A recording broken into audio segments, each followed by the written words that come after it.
वाडा कुत्ता टॉमी साडा कुत्ता कुत्ता। जी यार, कुत्ते को क्यों बदनाम कर रहे हो? चलो जी। So hello guys, welcome to be well again. मैं प्रतीक शर्मा और आज इस वीडियो के अंदर हम हमारा आइडेंटिटी स्टार्ट हो रखा था लॉ एंड इमर्जिंग टेक्नोलॉजी, उसके आज हम कंटिन्यूशन ही करेंगे। ठीक है जी, कंटिन्यूशन में ही हमारा टॉपिक जो है रहने वाला है। आज का जो हमारा डिस्कशन जिस टॉपिक पर होगा, और यहाँ से एक बंदा करता हुआ जा रहा है पता नहीं किस खुशी में, international convention on cyber crime. ठीक है जी, तो international convention on cyber crime, क्या क्या हमारी ऐसी कन्वेंशन हो चुकी हैं साइबर क्राइम के ऊपर, क्या इसको हमने क्रिमिनलाइजेशन करना चाहिए नहीं करना चाहिए, सारी जो है इसके अंदर चर्चा हमारी रहेगी। फटाफट से देख लेते क्या है, छोटा सा टॉपिक है। World wide governments are struggling to secure electronic evidence. ठीक है जी, तो इलेक्ट्रॉनिक एविडेंस बड़ा हमारा एक इंपॉर्टेंट जो है रहता है हर केस के अंदर पार्ट, और उसको जो है सारी गवर्नमेंट्स बहुत स्ट्रगल करती है कि इसको कैसे सेव करा जाए, क्योंकि बहुत ही ईजी रहता है इनको डिलीट करना, इनको टेम्पर करना। बेसिकली तो वैसे कोई फाइल डिलीट होती नहीं, हमेशा वो ओवरराइट होती है। कोई भी फाइल जो है ड्राइव से या डिस्क से डिलीट कभी नहीं होती, तभी तो रिकूवा या वंडरशेयर रिकवर जो सॉफ्टवेयर होते हैं वो रिकवर कर जाते हैं फाइल्स को, क्योंकि वो एक टेम्पररी, वो अलग एक लंबी कहानी है, छोड़ो उसको।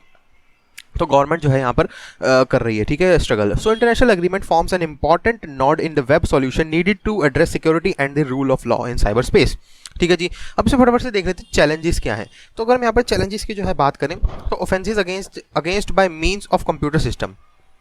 सबसे पहला चैलेंज ये है कि जो ऑफेंसेस होते हैं by means of computer system, ये सबसे बड़ी दिक्कत है। और the current scale, nature and impact of cyber crime are such that is not only undermines confidence and turns in information and communication tech, जिसको हम ICT कहते हैं, but also represents a serious threat to the fundamental rights of individual, rule of law in the cyber space and democratic societies. तो ये सारी चीज़ें हमारे cyber crime के अंदर आ जाते हैं। जैसे तुम लोग फॉर एग्जांपल समझ लो कि किसी को स्टॉकिंग कर रहे हो, लेकिन इलेक्ट्रॉनिक के थ्रू, मतलब उसका इंस्टाग्राम तुमने कर लिया, वो लगे पड़े हो पीछे उसके प्राइवेट उसमें घुस रहे हो, या तुमने उसका फ़ोन हैक कर लिया, उसका कैमरा एक्सेस कर रहे हो, माइक एक्सेस कर रहे हो, ये सारी चीज़ें कर रहे हो, तो उसका फंडामेंटल राइट भी वायलेट हो रहा है, तुम घुस के हो रहे हो किसी और की ज़िंदगी में। तो वो चीज़ हो गई। एग्जाम्पल क्या हो सकता है? अटैक्स अगेंस्ट डिग्निटी, इंटीग्रिटी, वही चीज़ हो गई कि किसी के फ़ोन हैक करके तुम उसके डिफेम करना चाह रहे हो, कुछ गड़बड़ कर दी तुमने। या DOS अटैक जो होता है, denial of service and other attack, ये सारी चीज़ें हमने पीछे कवर करी हुई है। DOS अटैक क्या होता है, फिशिंग क्या होता है, विशिंग क्या होता है, मिशिंग क्या होता है, ये सारे जो हमने पीछे डिस्कस करे हुए हैं। So trillions of security incidents are reported each year and millions of attacks against computer system and data are recorded every day. तो वही चीज़ हो गई, मिलियन और ट्रिलियंस के अंदर हमारे यहाँ पर डेटा रहता है कि कितने कंप्यूटरों में ये गड़बड़ हो, ये हैक हो गया, ये फेसबुक ने ये डाटा डिलीट कर दिया, ये डेटा डिलीट हो गया, फलाना ढिमकाना। So securing the e-evidence is an increasingly complex undertaking. तो मुश्किल होता है इसको करना, लेकिन इम्पॉसिबल तो बिल्कुल भी नहीं है।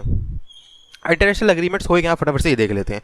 देखो जी, क्वेस्ट फॉर इंटरनेशनल ट्रीट्स, मतलब क्या इसके यहाँ पर ज़रूरत ऐसी आन पड़ी कि at the council of Europe के अंदर lead to the adoption of a soft law recommendation providing guidance on criminalization on computer related offenses।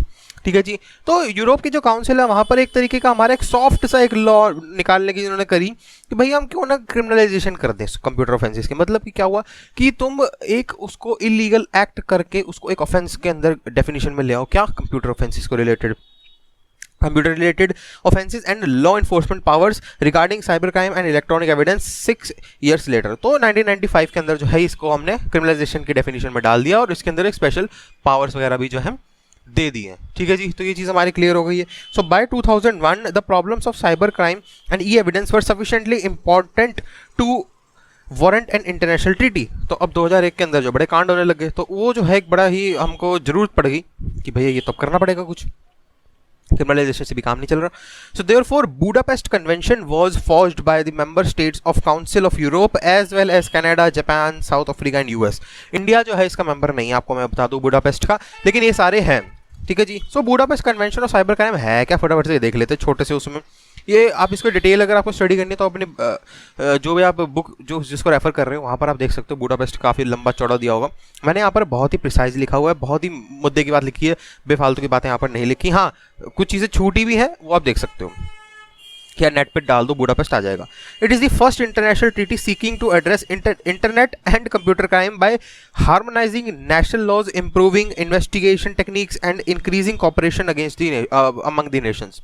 तो वही चीज़ हो गई, भैया क्रिमिनलाइजेशन करना है हमने, वही पूरा जो है लॉ को इम्प्रूव करना है, इन्वेस्टिगेशन प्रोसेस को इम्प्रूव करना है, नेशंस के बीच में जो हार्मोनाइजेशन लाने के, भाई तुम लोग भी थोड़ा सपोर्ट करो, तू भी कर भाई, तू भी कर। It was drawn up by council of Europe with active participation of Canada, Japan, US और South Africa. Canada, Japan, US और साउथ अफ्रीका, इनका जो है एक्टिव पार्टिसिपेशन थी, और Europe of council of Europe जो हमने पीछे डिस्कस कराई था उसके थ्रू जो है ये बनाया गया था। It was open for signature in Budapest on 23 November 2001 and it entered into force on 1 जुलाई 2004। तो फोर्स के अंदर ये 2004 1 जुलाई में आया था। इंटरेस्टिंग फैक्ट वही है कि बुडापेस्ट जो है वो कैपिटल है हंगरी की, और हंगरी क्या है, यूरोपियन कंट्री है, तो उस कैपिटल के नाम पर ही जो है बना दिया गया। ठीक है जी। अब इंडिया का क्या कंसर्न रहता है इसके अंदर, अब इंडिया की थोड़ी बात कर ले, बहुत ही बाहर की बातें हो गई हैं। इंडिया की क्या है, India did not participate in the negotiation of the convention. ठीक है जी, इसके अंदर मैंने पहले कहा था पार्टिसिपेट नहीं करा इसने। Article 32B of the convention allows for transborder access to data and दस इन्फ्रिंजेस ऑन नेशनल सोवरेनिटी। अब चाइनीज ऐप्स को क्यों बैन करा जा रहा था, क्योंकि वो हमारा डेटा बाहर ले रहे थे, और इस कन्वेंशन के अंदर यही तो है हार्मोनाइजिंग अमंग द नेशन। का क्या मतलब हुआ कि तू भी मेरे साथ रहे, तू भी मेरे साथ रहे, साला एक दूसरे के डेटा देखते रहेंगे ये। ठीक है जी। तो आर्टिकल 32B ऑफ इस कन्वेंशन का क्या कह रहा है, allows for trans border access to data and दस इन्फ्रिंजेस। तो ट्रांस बॉर्डर एक्सेस मतलब दूसरी उसका भी तुम डेटा देख सकते हो for monitoring purposes. It is अ, तो इसलिए वो सोवरेनिटी के अगेंस्ट है, इसलिए तो जो चाइनीज ऐप्स हैं इनको बैन करा गया, क्योंकि हमारा डेटा बाहर जा रहा है। पबजी को क्यों बैन करा गया, इसलिए करा गया था।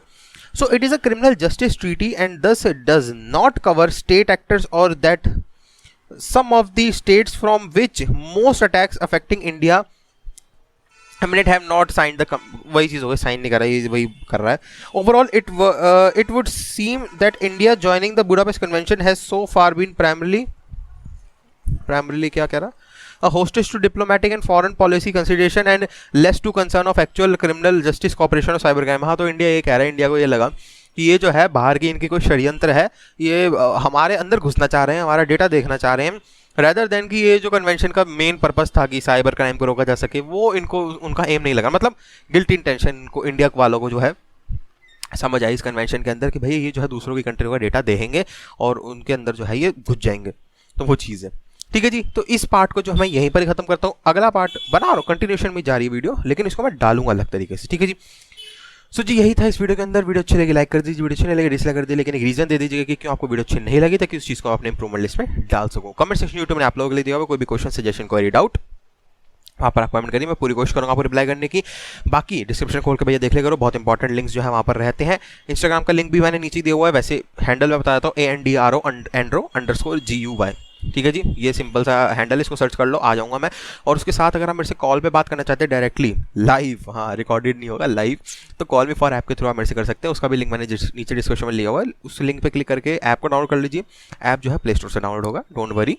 तो वहाँ पर डाउनलोड करने के बाद वहाँ पर BBL भी सर्च कर लीजिए, प्रतीक शर्मा सर्च कर लीजिए, मैं आ जाऊँगा, आप मेरे से जो है बात कर सकते हैं। तो चलो जी, thanks for watching to BBL, Pratik Sharma signing out, bye bye, take care. Subscribe नहीं करा है कर लो भैया, क्या कर रहे हो, और सब्सक्राइब करने के बाद एक बेल आइकन को उसको क्लिक करके ऑल पे कर देना, ताकि सारे नोटिफिकेशन आपके पहुंच जाए जैसे ही मैं कोई वीडियो अपलोड करता हूँ वैसे ही। तो चलो जी बाय बाय, कोरोना से बच के। वीडियो कंटिन्यूशन में ही है, इसको डाला लग रहा हूँ बस मैं।